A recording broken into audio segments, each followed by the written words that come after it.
Bonjour à tous. Merci d'être venus aussi nombreux pour la conférence sur le pouvoir des émotions, des sentiments, des pensées dans notre corps et dans notre vie. C'est un sujet que j'ai eu en méditation et en fait tous mes sujets de conférence, j'en fais une autre dimanche prochain sur l'importance de développer son intuition en cette année 2020, ainsi que mes formations, je les ai en méditation, donc c'est au fur et à mesure. C'est une conférence qui me tient à cœur puisque moi-même j'ai été coupée des émotions. Donc il y a à peu près plus de 15 ans, j'ai fait une analyse pour me rendre compte que j'étais effectivement moi-même coupée des émotions et ma psychanalyste me disait toujours « Qu'est-ce que vous ressentez comme émotion là ?» Et j'avais des grands blancs, c'est-à-dire que je n'avais quasiment pas de mots à sortir. Donc quand effectivement ça m'est sorti en méditation, ça ne m'a pas étonnée, ça m'a remis en lien aussi avec moi-même et puis aussi avec ce que je fais actuellement. J'ai fait une reconversion il y a quelques années, c'est-à-dire que j'ai travaillé plus de 15 ans en laboratoire pharmaceutique, donc j'étais à travailler auprès des médecins, à organiser leurs événements donc en communication et marketing, et il y avait d'autres choses qui m'animaient de toute façon depuis toute petite, puisqu'à 6 ans je voulais être médecin, à 15 ans je me voyais conférencière, donc ce que je suis en train de faire, à 17 ans je sentis au centre de mes mains quelque chose qui se réveillait, et après j'ai fait des études pour me retrouver donc en laboratoire pharmaceutique, mais parallèlement il y avait toujours quelque chose qui m'animait au plus profond de mon être, qui était de m'intéresser à tout ce qui était donc les corps, l'énergie et tout ça. Donc j'ai fait beaucoup de formations parallèlement. Et puis suite donc à un licenciement, donc fusion-acquisition, donc je me suis fait licencier. Après j'ai travaillé dans d'autres laboratoires pharmaceutiques jusqu'à mon dernier qui fut un contrat de 9 mois. Et puis là ça a été comme une sorte d'évidence. Je me suis dit maintenant je crois que là tu as 9 mois vraiment pour naître qui tu es réellement et donc écouter ton cœur. Et donc c'est à ce moment-là que j'ai activé ma reconversion. Donc, comme vous l'avez bien compris, j'ai un côté donc énergéticienne. Je me suis formée en hypnose de régression dans les vies antérieures, puisque ça a été vraiment le basculement, parce que personnellement, j'y crois depuis toute jeune. Et quand je me suis formée en hypnose de régression dans les vies antérieures, ça m'a amené à m'interroger aussi vraiment sur l'hypnose thérapeutique. Donc là, j'ai fait une école pendant 1 an d'hypnose thérapeutique. Et puis, d'un seul coup, c'est comme si mon puzzle de ma vie était en train de se rassembler. Et donc, tout ce qui était donc l'énergie, l'hypnose, tout faisait lien, puisqu'il faut savoir que l'hypnose était appelée par Mesmer, non pas celui d'actuel, mais celui de 1600, le magnétisme animal. Et donc là, ça a été vraiment une découverte déjà en psychanalyse que j'ai faite personnellement. Bon, j'ai été mon propre cobaye, mais l'hypnose m'a apporté vraiment le pouvoir que nous avons et aussi l'importance de nos émotions, puisqu'en tant qu'hypnothérapeute et même en tant qu'énergéticienne, et vous allez le comprendre durant la conférence, eh bien les émotions dirigent notre vie, dirigent nos états d'âme, dirigent nos pensées, dirigent nos sentiments ainsi que nos croyances. Donc c'est quelque chose, c'est un élément, les émotions, est vraiment l'élément le plus important de notre vie et nous amène nos leçons les plus importantes comme vous allez le voir. Alors, les émotions, effectivement, dirigent notre vie depuis notre naissance jusqu'à la fin de notre vie, jusqu'à notre dernier souffle. Alors, faut savoir que, si vous avez pu remarquer, quand on essaye de se souvenir de façon intellectuelle les choses, on ne s'en souvient pas. Rappelez-vous, quand vous étiez à l'école ou au lycée, vous avez probablement beaucoup de choses, oublié beaucoup de choses, parce qu'on retenait intellectuellement. Mais il se passe, c'est que dès le moment où on met l'élément émotionnel pour apprendre, eh bien, on retient beaucoup mieux. Donc l'aspect émotionnel est extrêmement important, même dans notre apprentissage de tous les jours. J'ai regardé quand même la définition dans le Larousse de l'émotion, je vais vous la dire. C'est un trouble subi, agitation passagère, causée par la peur, la surprise, la joie. Réaction affective, transitoire, d'assez grande intensité, habituellement provoquée par une stimulation venue dans l'environnement. Il se passe, c'est que l'émotion est une réaction qui est physiologique. Elle dure 3 à 4 minutes, pas plus. Donc, et c'est donc une réaction l'émotion vient d'un stimulus extérieur, donc un événement extérieur. On distingue bien sûr 2 types d'émotions. On parle parfois des émotions négatives ou des émotions positives. Moi, je parlerai des émotions de haute vibration et de basse vibration. Donc, on va basse vibration, vous allez comprendre après, puisque je vais faire effectivement l'amalgame avec mes énergies. Et haute vibration, est-ce que vous pouvez me donner des exemples d'émotions, de basse vibration. La colère, exact. Quoi d'autre? La peur. L'indignation. Le ressentiment, d'accord. L'indignation. Qu'est-ce qu'il y a d'autre encore? On a la honte, le chagrin, l'ennui, enfin, il y en a beaucoup d'autres encore qui se poursuivent. Qu'est-ce que pour vous serait une émotion donc de haute vibration? La joie, tout à fait. L'amour, l'enthousiasme, la paix, j'ai entendu, je crois. Qu'est-ce qu'il y aurait d'autre? La tolérance. Alors la tolérance, je le sais très bien, mais on en parlera. En fait, c'est un sentiment. Mais je vous parlerai de la différence entre émotion et sentiment. Donc on va mettre quand même la foi, exact. La liberté. La liberté aussi, puisque il y a la gentillesse. Bon, vous voyez peut-être pas trop comment j'écris de loin. Il y a la gentillesse, il y a la douceur, il y a la reconnaissance, donc il y en a plein d'autres. Il faut savoir que dans les écrits des anciennes civilisations, enfin des grands, plutôt comment dire, des grands livres anciens, il n'y a uniquement que deux émotions, l'amour et la peur. Et ces deux toutes les autres en fait découlent de ces deux émotions.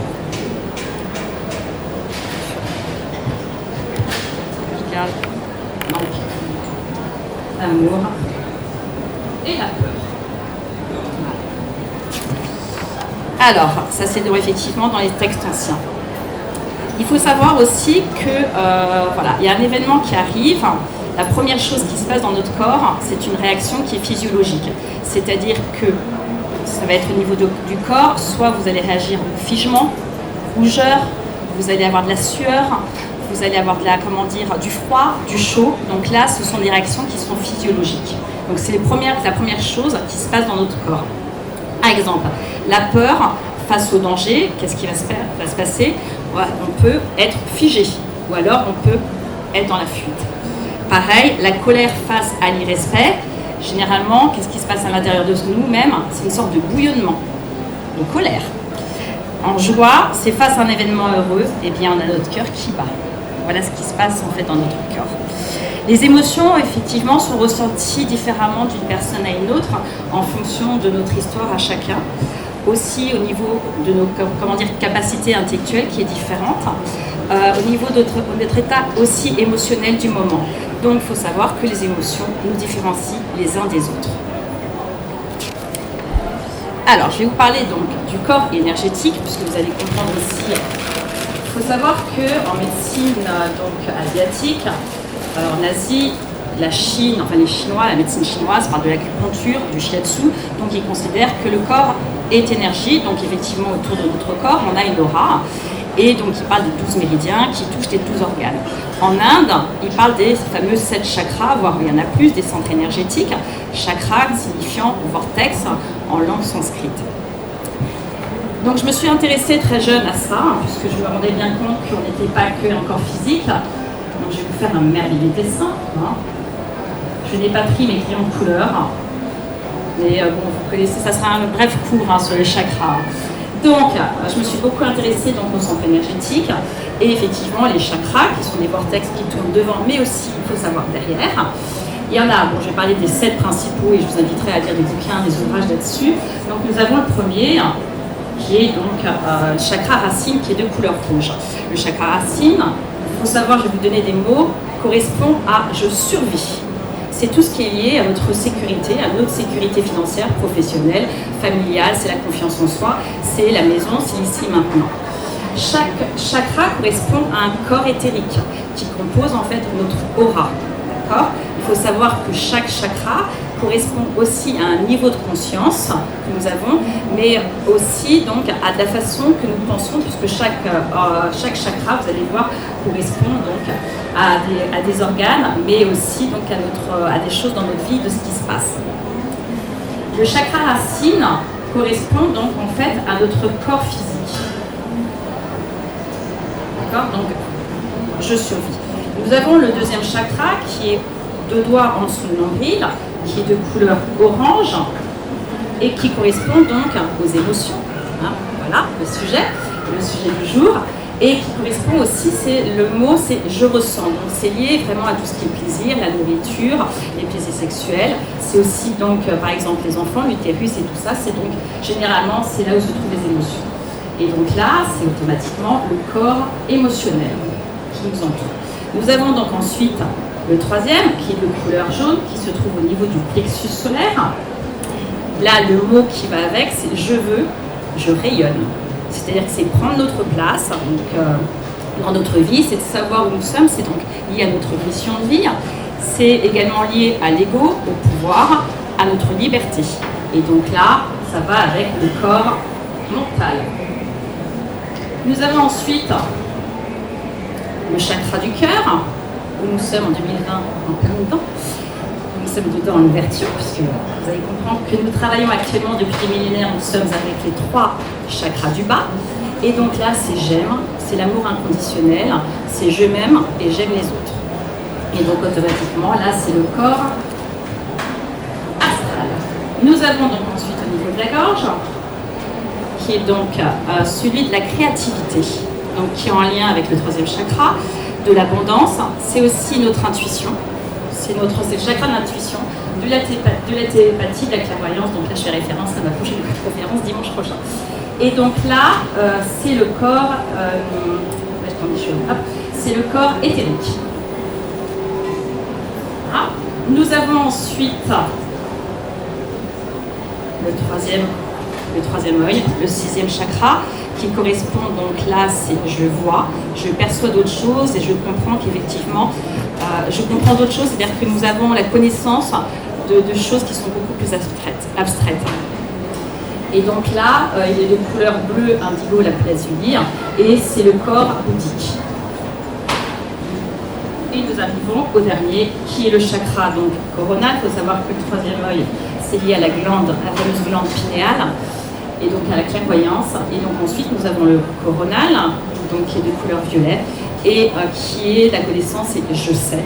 C'est-à-dire que là, on se rend compte qu'on est, en fin de compte, on fait partie du tout, et du cosmos et de l'univers. Et là, on est dans le corps causal. Je vous ai fait donc une rapide description des centres énergétiques. Et en effet, ces chakras fonctionnent, puisque c'est de l'énergie, fonctionnent en fonction de notre... Excusez-moi, madame, en fait, on est filmé. Excusez-moi, il y a une caméra qui est derrière vous, vous ne pouvez pas vous mettre ici. Je suis désolée. Merci à vous.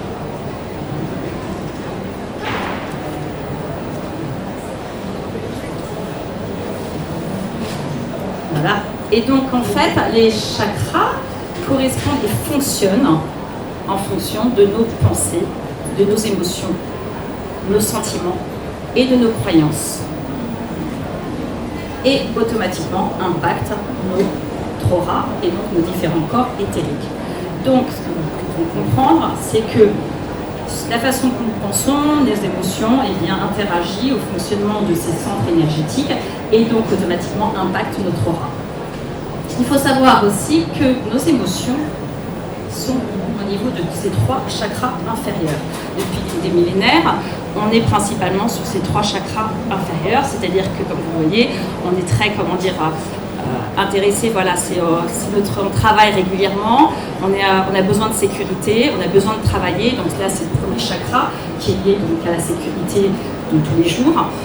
On a les émotions et puis effectivement on a l'ego, le pouvoir, notre affirmation de soi. Actuellement, on est en train de s'élever spirituellement au niveau de la conscience. Et donc là, on est en train d'ouvrir notre chakra du cœur. Et donc là, ça va être dans l'ère qui va arriver à la fin de l'année, on rentre dans l'ère du Verseau. Donc là, ce sont les émotions. Et les émotions, vous l'avez bien compris, sont associées aussi aux pensées. Puisque, comme je vous l'ai dit, réaction physiologique, émotion, par exemple, de tristesse et de colère. Donc là, il y a une émotion qui est là avec un mot. Et ensuite, vont être associées des pensées qui sont liées à l'événement que l'on a vécu. Et les pensées se trouvent dans les 3 centres énergétiques supérieurs, où se trouvent nos pensées. Émotion, pensée quand les émotions et pensées fusionnent avec le temps, ça forme le dernier chakra qui est tout seul, qui est pas encore trouvé, les sentiments. Les sentiments se trouvent au niveau de notre cœur ainsi que nos croyances. Mais ça, je vais développer. Et donc, automatiquement, nos sentiments sont dirigés soit par les deux émotions, donc la peur et l'amour, et toutes les émotions, tous les sentiments qui sont la prolongation de ces deux, de l'amour et de la peur. Alors, qu'est-ce que c'est qu'un sentiment? Pour distinguer d'une émotion, un sentiment est une réaction qui est psychologique, puisque là, vous comprenez qu'il y a émotion et pensée qui forment le sentiment. Donc le sentiment perdure dans le temps, à la différence de l'émotion qui dure 3 à 4 minutes.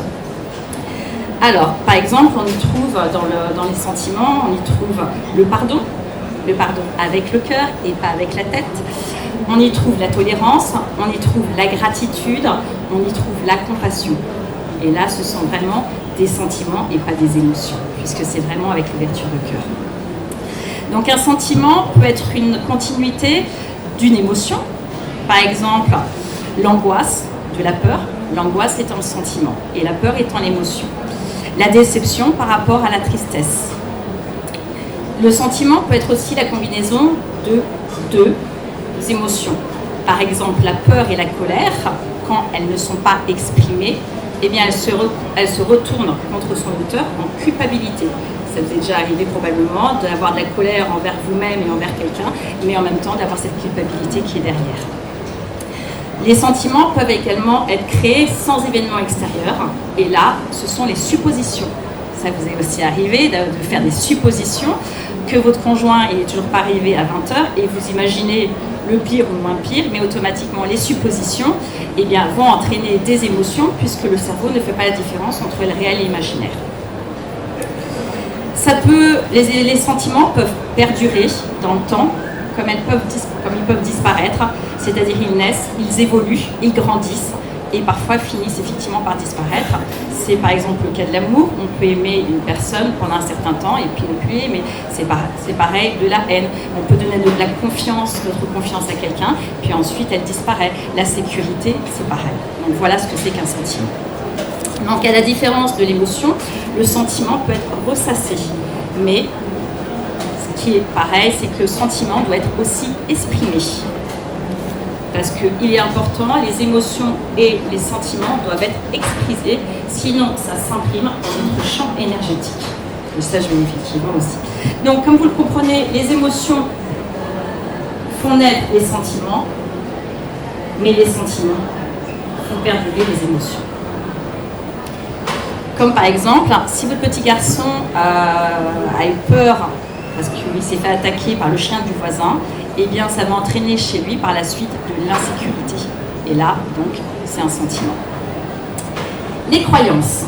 Alors, les croyances, c'est excessivement important et ça, je m'en suis rendu compte que je pratique en hypnose. C'est vraiment le cœur de l'hypnose, ainsi que les émotions, puisque les croyances, il faut savoir que ce sont des certitudes qui sont non démontrées. Elles appartiennent à chacun d'entre nous et une croyance n'est absolument pas universelle puisqu'elle est propre à chacun selon son histoire, c'est-à-dire généralement selon sa propre éducation, donc du père et de la mère, selon nos propres expériences des événements professionnels, amicaux qui arrivent, sentimentales, mais aussi de ce qu'on peut dire sur nous. C'est-à-dire que voilà, on va penser de nous quelque chose et petit à petit, ça va être une croyance. Donc les croyances peuvent venir, vous avez bien compris, de nos parents. C'est-à-dire, moi, il m'arrive des personnes qui viennent me voir et qui me donnent des croyances de leurs propres parents. Et pour eux, c'est devenu une vraie réalité et ça entraîne des blocages. Par exemple, c'est vrai que les parents sont parfois d'une génération qui est autre. C'est, voilà, il faut travailler dur pour gagner de l'argent. Donc ça peut être une croyance de nos parents et automatiquement la personne va venir me voir et va avoir cette croyance. Donc elle va se retrouver dans des situations professionnelles où elle devra travailler dur pour avoir peut-être un petit salaire. Mais c'est sa croyance. C'est aussi, par exemple, une croyance, comme je l'ai dit, qu'on peut nous dire, comme un père qui peut nous dire, de toute façon, ta vie, elle sera lente. vous êtes enfant, vous avez peut-être, je sais pas, vous êtes adolescent, vous avez peut-être 13-14 ans, et bien automatiquement, ça va créer une réalité chez vous, et donc une croyance qui va se poursuivre durant toute votre vie, et vous n'allez faire que confirmer cette croyance. Et ensuite, il y a vos propres croyances de vous-même que vous avez créées par vos expériences. Comme là, il y a en ce moment, j'ai beaucoup de personnes qui sont, en reconversion, mais j'ai une personne qui est venue il n'y a pas longtemps et qui me dit « Je cherche du travail, c'est compliqué, ça va être difficile parce que je ne serai pas la seule sur le marché pour ce type de poste. » Mais ce que j'ai envie de lui dire, c'est qu'il y a des postes pour tout le monde. C'est votre croyance. Donc, dès le moment où la personne croit de cette façon, ça va être compliqué, effectivement, de débloquer et qu'elle trouve un travail. C'est comme j'ai des personnes qui viennent me voir, qui me disent « Ah, de toute façon, voilà, j'ai une dépression qui est chronique, que j'ai héritée de ma tante. Ça va être difficile que je puisse m'en sortir. » C'est-à-dire qu'elle vient me voir en ayant déjà la croyance que, de toute façon, ce que je vais faire, eh bien, ça ne va pas marcher. Donc, on va prendre beaucoup plus de temps, parce que c'est ça aussi au niveau de l'inconscient. Et donc, automatiquement, elle va sortir quasiment de toutes les séances en disant « c'est comme d'habitude, vous n'êtes pas la première que je viens voir, et de toute façon, c'est toujours pareil, j'arrive pas à sortir de ma dépression. » Donc, voilà ce que c'est qu'une croyance. Donc, comme vous l'avez bien compris, une croyance peut être limitante, très limitante, et nous empoisonne. Et il faut savoir que les croyances font partie de notre squelette psychique. Et c'est vraiment là-dessus qu'il faut travailler à la base. Moi, vraiment en hypnose, c'est vraiment la première chose. J'essaie vraiment de regarder quelles sont les croyances de la personne pour débloquer et pour désamorcer en priorité avant de commencer à travailler sur les émotions. Donc, vous l'avez bien compris que ces croyances conditionnent nos pensées, nos émotions et donc nos comportements. Donc, mais ces croyances peuvent être aussi positives. Quand par exemple c'est j'ai de la valeur, c'est la croyance de dire je vaux ce salaire, je vaux ça, je vaux ce job. Donc là automatiquement, là c'est une croyance qui est positive pour la personne. Donc il n'y a pas que effectivement limitante. Il peut y avoir effectivement ces croyances peuvent créer aussi un besoin chez la personne. Par exemple, une mère qui aime bien s'occuper des affaires de son fils et qui va prendre des décisions à sa place. Parce qu'effectivement, elle croit que son fils a toujours besoin d'elle et qu'elle sait mieux prendre des décisions que son fils. Ça peut être aussi une femme qui a un conjoint qui est toxicomane, qui a beaucoup d'addictions et elle va rester avec lui parce qu'elle pense dans sa croyance qu'elle va pouvoir l'en sortir par amour. Et donc, elle va subir cette relation en croyant, en se disant qu'elle est infirmière et qu'elle va réussir à l'en sortir. Mais c'est important d'être conscient de ses propres croyances parce que dès le moment, moi c'est vraiment le travail que je fais en hypnose, c'est de faire prendre à la personne conscience de ses croyances et qu'elle réalise que ces croyances, c'est pas une croyance universelle, que c'est vraiment sa propre croyance qu'elle s'est construite avec le temps. Et dès le moment où on réalise que notre croyance, c'est la nôtre, que l'autre personne en face n'a absolument pas la même croyance et qu'en fin de compte, à ce moment-là, il y a une sorte de déclic qui se fait et on se rend compte quasiment de l'aberration de notre propre croyance. Et là, à ce moment-là, cette croyance se désagrège. Et donc là, on se rend compte que notre croyance n'était pas universelle. Alors, à quoi servent nos émotions et nos sentiments? Parce que c'est quand même important. Elles sont un indicateur, un baromètre de ce que nous devons accepter, pardonner, transmuter, régler, tout simplement. Donc en fait, nos émotions, comme je l'ai dit, sont, un travail sur nous et permettent de réaliser ce que l'on doit vraiment travailler au plus profond de nous et qu'on n'a pas réglé jusqu'ici. Donc dans chaque larme un mot, dans chaque cri une blessure, dans chaque cœur qui bat, et bien effectivement il y a une peur. Donc ce que vous comprenez, ce que nous ressentons influe sur ce que nous pensons. Donc il est important d'être conscient de nos émotions.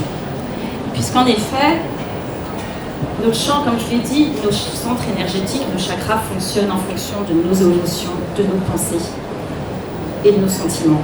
Et ça s'impacte automatiquement sur notre champ énergétique. Ce qui fait que nous attirons les personnes, les événements qui sont en résonance avec nos pensées, nos émotions et nos croyances, qui ne fait que conforter ce que nous pensons. Je me suis aperçue, parce que voilà, maintenant ça fait en travaillant, enfin vraiment en tant que thérapeute, plus j'avance et plus maintenant je comprends beaucoup de choses. Et je m'aperçois que même moi, de temps en temps, j'ai pas non plus toujours, je suis pas toujours non plus au top. Et donc c'était, je sais plus, c'était en juin dernier, où j'ai une de mes amies qui est voyante, qui me fait une consultation et qui me dit, bon voilà, il va t'arriver ça. Et sincèrement, ce qu'elle me prévoyait, j'étais pas très bien dans cette période-là. Et ce qu'elle me prévoyait pour mes vacances, même pour les mois à venir, était plutôt pas terrible. Et là, j'ai vraiment pris conscience que j'étais dans une sorte de descente émotionnelle, donc j'étais plutôt en émotion de basse vibration. Et ça, j'ai bien compris qu'on a le libre arbitre. En fait, il se passe, quand on dit qu'on a le libre arbitre, nous avons le libre arbitre de nos pensées et de nos émotions. Et il faut arrêter que nos pensées dirigent notre vie. Il faut reprendre effectivement notre pouvoir de contrôler nos pensées. Et dès le moment où on fait ça, et donc c'est ce qui s'est passé, c'est ce que j'ai fait à ce moment-là, je me suis dit, ok, ça va pas là, ce qu'on te prédit, c'est pas terrible, eh bien tu as le pouvoir de changer. Donc je me suis donné vraiment 3 jours où j'ai ce que j'appelle switcher dans mes pensées, en me disant, ok, maintenant pense positivement, tu te mets en action pour vraiment changer ton énergie. Et donc automatiquement, les émotions, et donc ce qui s'est passé, c'est que tout ce qu'elle m'a dit, tout ce qu'elle m'a prédit, c'est absolument pas réalisé. Voilà. Ce que j'ai dit, c'est que j'ai changé mes émotions, c'est-à-dire que j'étais en émotion de basse vibration, et bien je me suis dit, non, allez, tu te remets dans la joie, tu te remets dans le bonheur, la vie elle est belle, il faut que tu aies confiance en la vie, et t'avances. Voilà, c'est ce que je me suis dit, et donc à ce moment-là, j'ai changé mon champ énergétique. Donc c'est vrai que c'est bien, moi je vois que j'ai des personnes quand elles viennent me voir, elles ne sont pas bien, et automatiquement je travaille sur les champs énergétiques et sur les centres énergétiques et sur les corps éthériques de la personne. Parce que c'est là où effectivement il y a les blocages énergétiques et les émotions et les pensées qui sont associées. Il faut savoir aussi que nos émotions, nos pensées, nos sentiments émettent des ondes électromagnétiques. D'accord ? C'est-à-dire que tout ce que nos pensées, tout notre aura, en fait, nous envoyons de l'information aux autres personnes comme vous et à l'univers. C'est-à-dire, il vous est déjà arrivé de vous retrouver lors d'une soirée, alors on est peut-être une trentaine, quarantaine, et vous allez être attiré par certaines personnes et pas d'autres. C'est-à-dire que, en fait, vu que notre aura fait quasiment 3 mètres, nous ressentons à un autre niveau, au niveau subtil et inconscient, les personnes qui nous correspondent et qui ont probablement la même blessure que nous, ou voire les mêmes émotions, ou même quelques événements de la même histoire, mais nous allons nous attirer. Il se passe aussi, c'est que quand on a par exemple eu des émotions suite à des événements importants, eh bien nous allons attirer des personnes qui vont appuyer sur cette émotion. Par exemple, effectivement, quand vous considérez que vous n'êtes pas intéressante, eh bien vous allez rencontrer des personnes qui vont appuyer, qui vont absolument pas vous écouter. Donc, pour revenir aux ondes électromagnétiques, en effet, il faut savoir que le cœur, c'est l'organe qui émet le plus d'ondes électromagnétiques, voire 100 fois plus que le cerveau.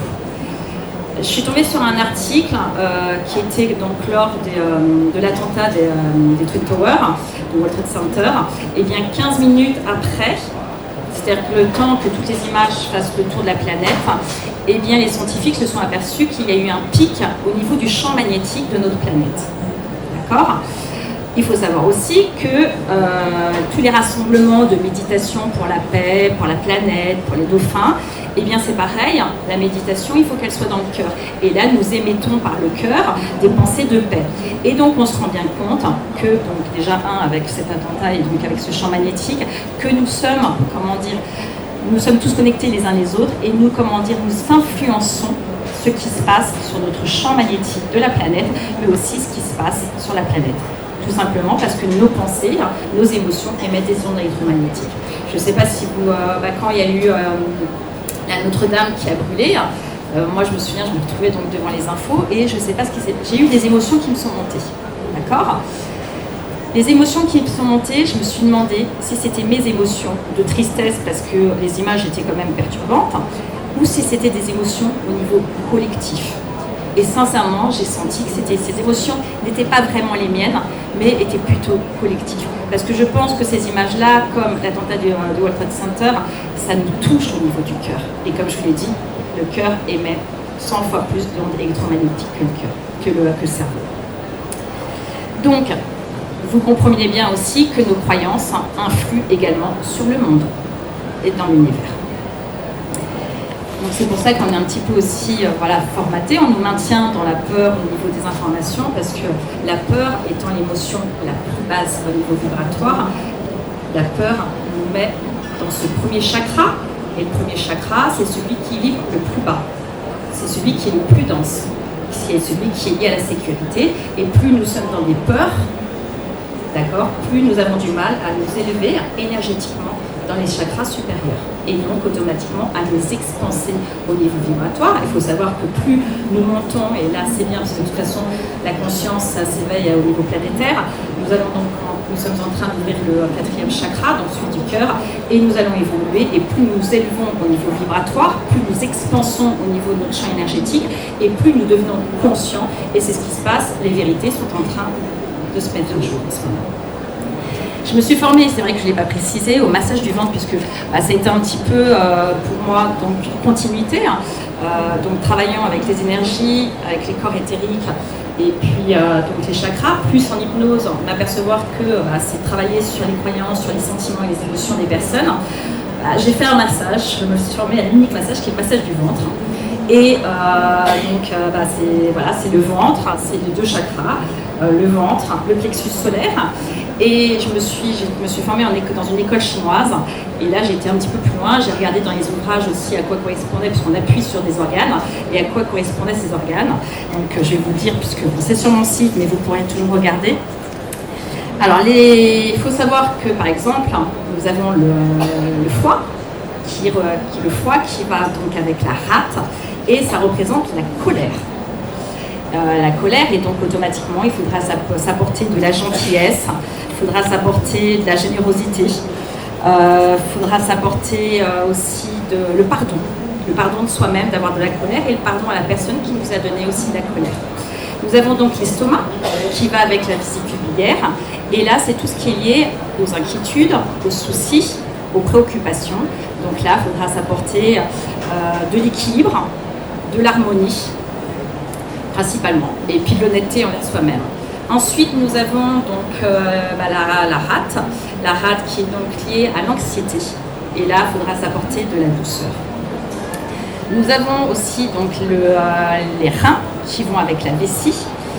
Là, c'est lié à la peur. Alors, je vais vous raconter une petite histoire personnelle, puisque c'était au moment de ma reconversion. Je me suis retrouvée, donc j'étais à l'étranger suite à une cystite mal soignée. Je suis rentrée en France et c'est monté en pyélonéphrite, donc pyélonéphrite qui est une infection des reins. Je me suis retrouvée aux urgences et puis, comme toute maladie, puisque je vais passer aussi aux maladies, je me suis questionnée sur moi-même, à me dire mais pour quelle raison j'ai ça.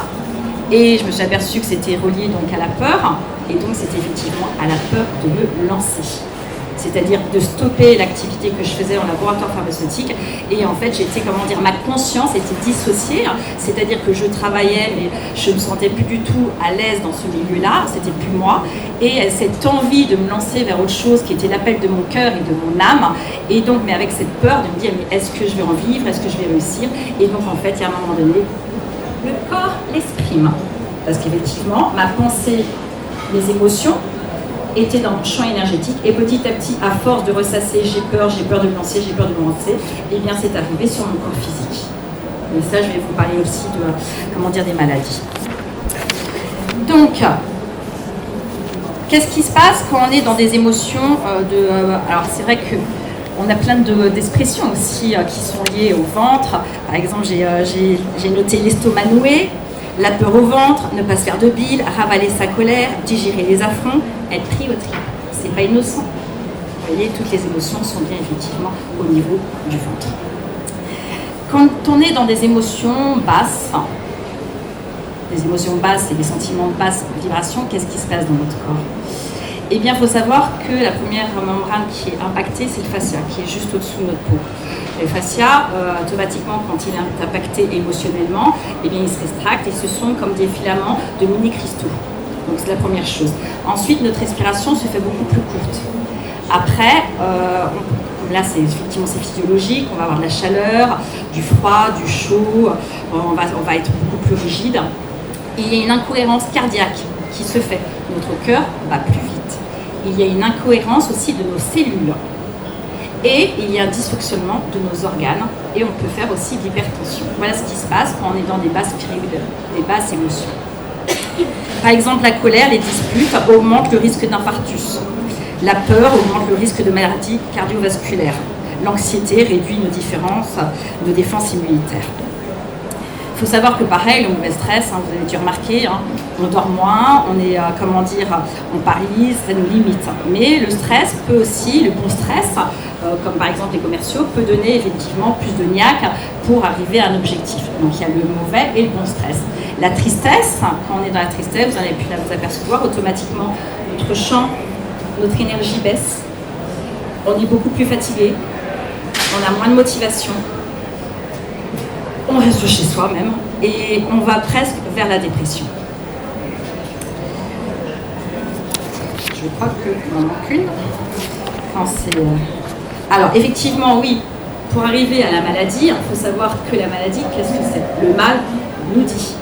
La maladie, c'est quand il y a un dysfonctionnement énergétique, c'est-à-dire qu'il y a un nœud énergétique qui s'est passé quand effectivement nos pensées et nos émotions sont discordants avec notre conscience, avec notre âme. Et donc automatiquement, il y a un champ, il y a une énergie qui se bloque au niveau de notre champ énergétique et qui va atteindre notre corps physique.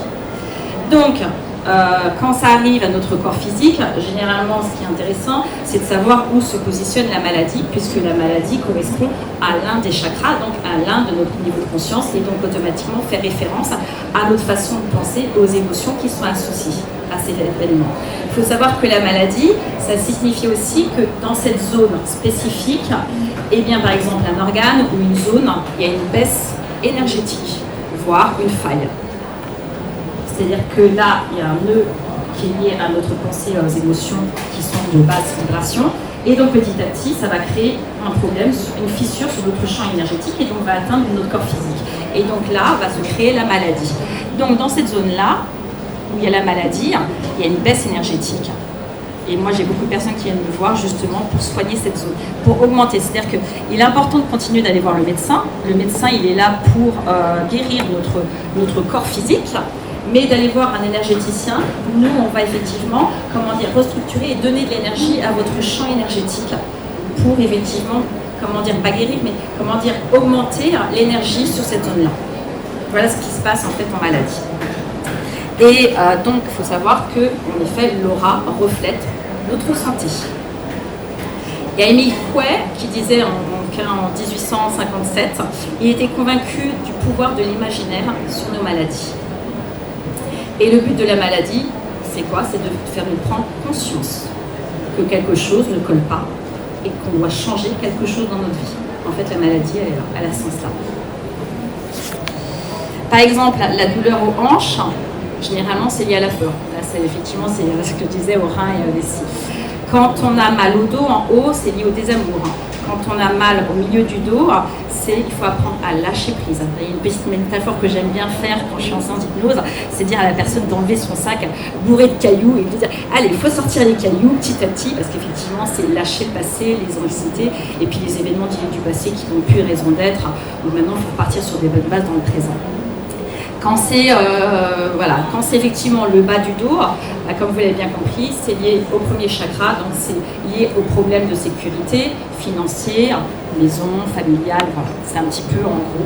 Donc je vous invite, il y a un très bon dictionnaire qui est le dictionnaire des maladies de Jacques Martel, qui répertorie toutes les maladies. Quand on est dans des émotions et des sentiments de haute vibration, il se passe tout le contraire. C'est-à-dire qu'automatiquement, notre respiration est normale, il y a une cohérence cardiaque qui se fait, nos cellules fonctionnent normalement et il y a une harmonie au niveau de tout notre corps. Par exemple, la joie renforce nos neurones.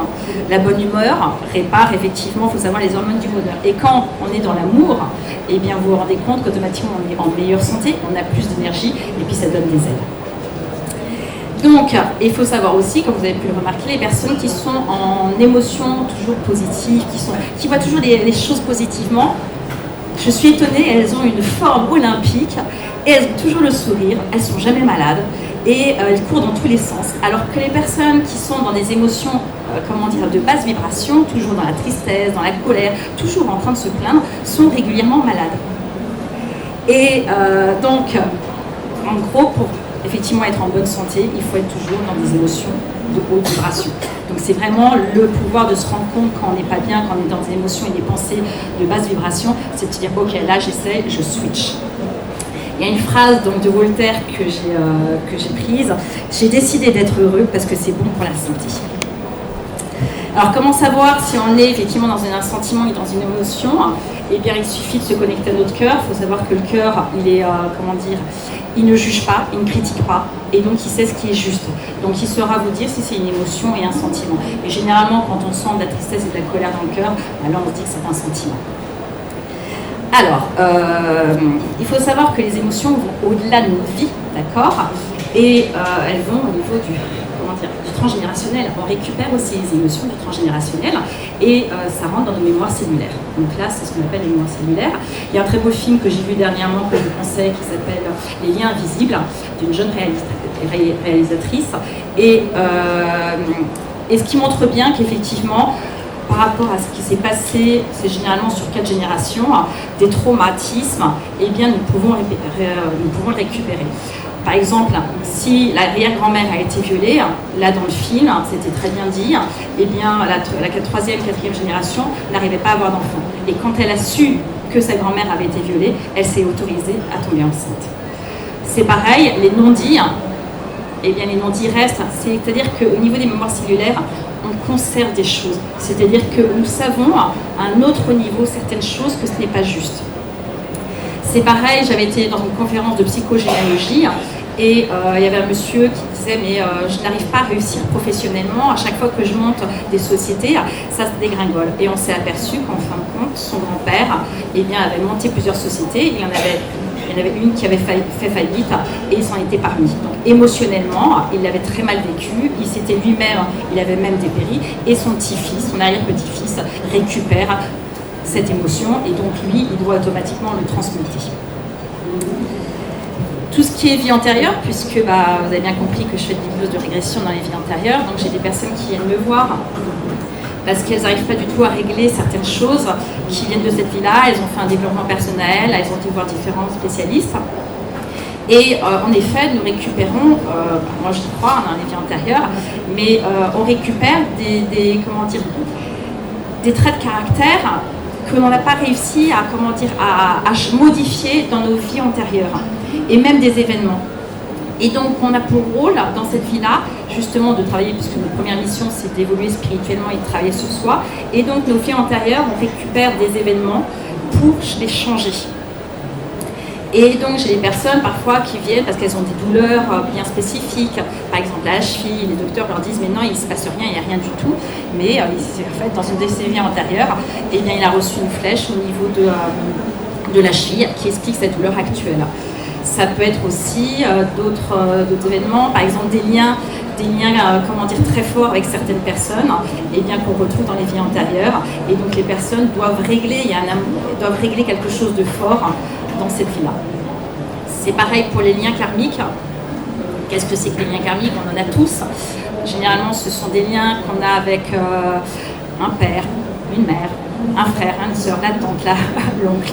Généralement, c'est assez proche, ou bien parfois une personne extérieure de la famille. Alors, les liens karmiques, pareil, ce sont des personnes que l'on a rencontrées dans une de nos vies antérieures, où il y a eu des émotions de basse vibration, comme de la colère, de la haine, et qu'on retrouve à nouveau. Donc, c'est à nouveau le conflit avec cette personne dans cette vie-là. Notre rôle est de transmuter, c'est-à-dire de pardonner et d'accepter. Et c'est vraiment un apprentissage que je fais en hypnose. Il faut accepter et pardonner avec le cœur et pas avec la tête. Et quand, effectivement, on commence à accepter la personne comme elle est, même l'événement, par exemple, j'ai des personnes, voilà, elles ont été violées par leur oncle, donc elles leur en veulent, donc il y a de la colère et tout ça. Et je leur dis, mais de toute façon, tant que vous aurez ça, vous allez retrouver la personne dans votre prochaine vie. Et vous serez obligé de régler cela. Donc c'est maintenant qu'il faut pardonner et accepter, même si la personne vous a fait du mal, ça faisait partie effectivement de votre histoire, pour que vous grandissiez et que vous appreniez autre chose. Donc c'est vraiment une autre façon de voir les choses dans votre conscience. Donc comme vous l'avez bien compris, il y a l'effet miroir, c'est-à-dire que nous attirons les personnes qui sont en lien avec nos émotions, on ne se respecte pas, eh bien, on va rencontrer une personne qui va appuyer sur notre non-respect et qui ne va pas vous respecter. Vous doutez de vous, eh bien, les personnes vont douter de vous. Vous n'êtes pas authentique avec vous-même, vous vous auto-mentez, c'est-à-dire que vous ne voulez pas voir certaines choses, eh bien, les gens ne vont pas croire en vous. Voilà, c'est-à-dire que c'est vraiment la vie et l'effet miroir. Je m'aperçois là de plus en plus que, en effet, nos pensées, nos émotions, nos sentiments et nos croyances font notre réalité de tous les jours. Donc voyez comment vous êtes aujourd'hui. Si vous n'êtes pas bien et si vous trouvez que vous êtes réveillé du pied gauche, entre guillemets, changez votre façon de penser et vos émotions et vous verrez comment votre journée changera. Et là, vous prenez pouvoir de vos pensées et pas le contraire. La mort, parce que voilà, c'est aussi important, c'est-à-dire qu'effectivement les émotions vont jusqu'à la fin de notre vie, puisque ça maintenant, pareil, j'ai été voir un très beau film d'Thanatos qui montre bien qu'il existe une vie après la vie. Il y a beaucoup de témoignages de mort imminente. Et donc nous voyons, quand nous basculons notre vie, toutes les émotions que nous avons vécues, qu'elles soient mauvaises ou de joie, mais nous vivons ces émotions-là, mais nous vivons aussi les émotions que nous avons fait vivre aux autres. Parce que là, c'est une leçon de vie aussi, pour faire évoluer notre âme et donc notre réincarnation suivante. Les émotions sont aussi également importantes pour la loi de l'attraction. La loi de l'univers, c'est l'une des lois quand même de l'univers, et la loi de l'attraction, maintenant je pense que beaucoup d'entre nous la connaissons, et bien effectivement c'est tout simple, enfin, c'est simple, c'est effectivement nos pensées. Quand nous souhaitons quelque chose au fond de nous-mêmes, nous pensons, nous émettons l'émotion de forte émotion de haute vibration, comme la joie, le bonheur, que nous devons ressentir dans notre cœur, et après mettre de la gratitude, comme si l'événement était déjà réalisé. Voilà ce que c'est que la loi de l'attraction. Donc vous comprenez bien que là, nos pensées, nos émotions, nos sentiments sont importants aussi dans les lois de l'attraction. Et d'ailleurs, même les Tibétains, les moines tibétains disent bien: nous prions dans notre cœur et nous prions avec les sentiments. Donc l'émotion change la matière. Et donc, comme vous comprenez, pensée, émotion, sentiment, pensée influent sur l'univers et sur notre planète et sur le monde. Les physiciens quantiques disent que l'accès à tous les possibles se fait par la pensée et par les émotions, car nous sommes des créateurs puissants. Et dès le moment où on réalise ça, que nos émotions, par les émotions, on peut créer notre réalité.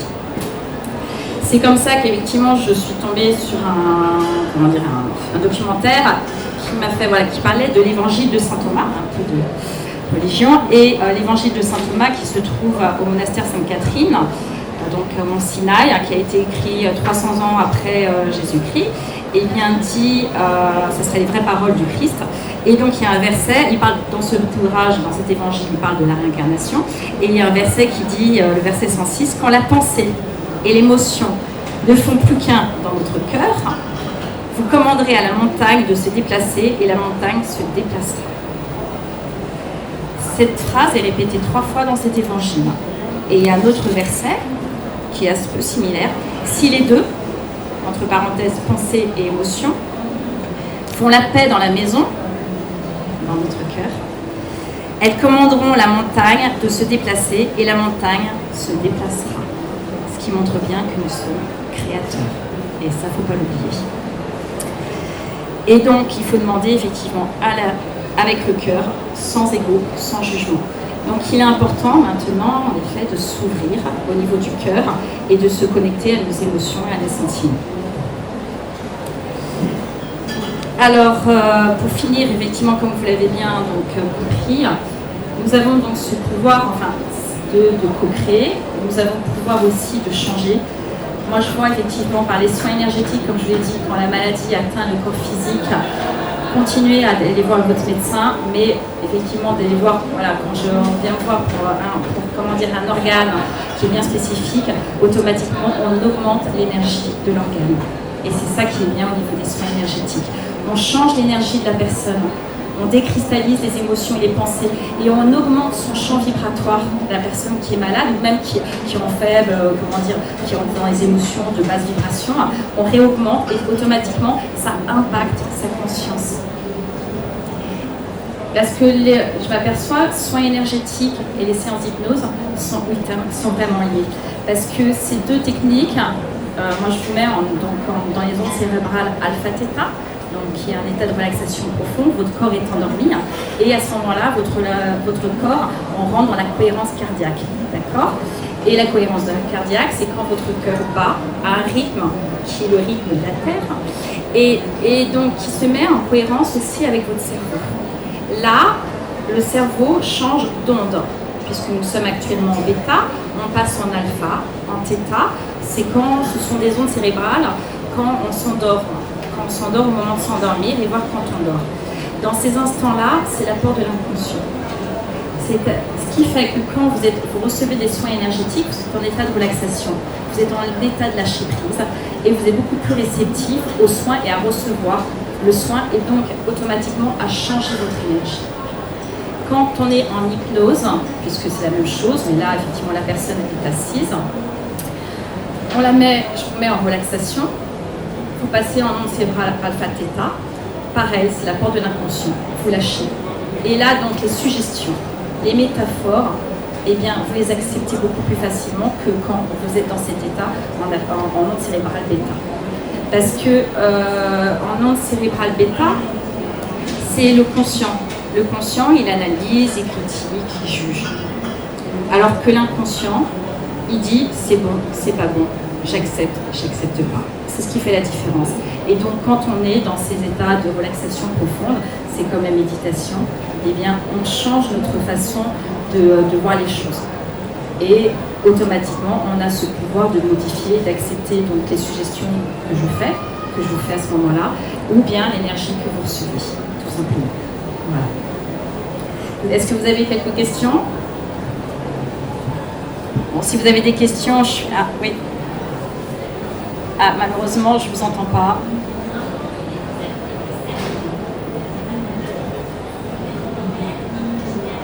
Exact, oui, tout à fait. Le cerveau, oui, vous savez, le cerveau ne fait pas la différence entre le réel et l'imaginaire. Ça, c'est quelque chose que j'ai appris en hypnose, puisque en hypnose, justement, quand vous êtes dans ces ondes cérébrales alpha-theta, on peut vous raconter une histoire, ce qu'on appelle des métaphores, et automatiquement, l'inconscient, il l'enregistre comme une histoire. Et ça vous est arrivé de regarder un film, et d'un seul coup, ce n'est qu'un film avec des acteurs, une histoire, une fausse histoire. Mais vous vivez des émotions qui vous remontent. Voilà. Donc là, une personne qui vient qui me faire un petit signe, parce que je dois finir la conférence. Mon stand il se trouve au H35, si vous voulez venir me voir pour me poser des questions. Je fais des séances de soins énergétiques, d'hypnose, de régression et d'hypnose thérapeutique, comme vous l'avez bien compris avec le massage du ventre. Je propose des formations, mais qui sont plus que j'ai eues en méditation. Pour l'instant, c'est au fur et à mesure, on les donne comme ça, donc qui est se protéger énergétiquement justement, puisque nos pensées, les pensées des autres interfèrent aussi sur notre champ énergétique. Il y a aussi tout ce qui est monde subtil, donc qui impacte notre champ énergétique et c'est bien de le savoir. Il est important aussi que votre habitat, là où vous vivez, soit en vibration avec votre propre vibration. Donc c'est pareil, je fais une formation d'une journée là-dessus pour nettoyer son espace de vie et donc aussi de se protéger de soi-même. Et la deuxième formation que je fais, que j'ai eue aussi en méditation, c'est développer son intuition. Et ça, c'est la conférence que je fais dimanche à 15h. Parce que là, on est en 2020, qu'on va rentrer à la fin de l'année dans l'ère du Verseau et que nous sommes en train de nous élever. Spirituellement, la conscience de la planète est en train de s'élever, nous de même aussi, et donc automatiquement, ce que j'ai senti, parce que le sujet de la conférence, je l'ai eu en plein soin, et vraiment, ça a été très fort, où on me disait qu'il faut que les gens se reconnectent à leur intuition, parce que ça va être la porte de ce que l'ère du Verseau, parce que petit à petit, on ouvre notre cœur, l'ouverture de notre cœur, c'est de se connecter à notre mission de vie. C'est aussi s'aimer, c'est aussi aimer les autres pour remonter au chakra de la gorge et donc se connecter à notre intuition, puisque l'intuition n'est que en fait l'expression de notre âme. Et donc petit à petit, nous allons rentrer dans une ère qui va davantage, on va développer davantage nos capacités psychiques. Voilà, un petit peu, bien résumé. Merci beaucoup à tous les gens.